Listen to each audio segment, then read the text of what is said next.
Fiegnon Khuta ce lundi matin. Autorités et jeunes fortement mobilisés donnent un coup de balai à cette plage. L'opération Choc est ainsi lancée pour rendre attrayantes les côtes béninoises longues de 125 km dans un environnement sécurisé. Même dans une zone habitée comme Fidjosé où nous sommes, il est très difficile et très risqué de se promener aisément sur nos plages après une certaine heure. Au-delà de ça, le programme de développement du nouveau départ a pour un des axes principaux le développement du tourisme balnéaire.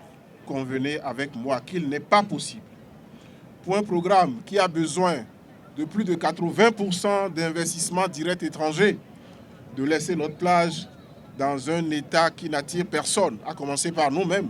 Le programme, décliné en 3 phases, intègre le volet emploi des jeunes et quelques fondamentaux de leur mission sont rappelés ici.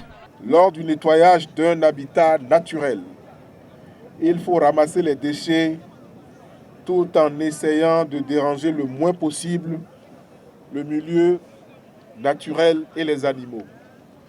Il faut laisser les éléments naturels comme les algues et les coquillages en place.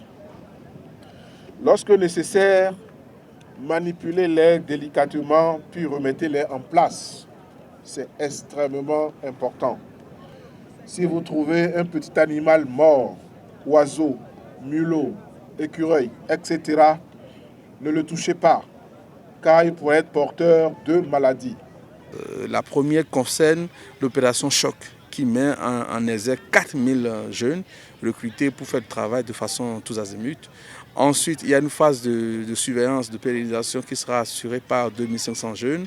Et enfin, nous aurons les forces de l'ordre, les forces de sécurité qui, tout au long de ces 2 phases, assureront la sécurité, la présence physique pour garder un peu plus les infrastructures maintenues, nettoyées. Au-delà de cette volonté affichée du gouvernement, chaque Béninois doit œuvrer pour maintenir toujours propres ces lieux publics.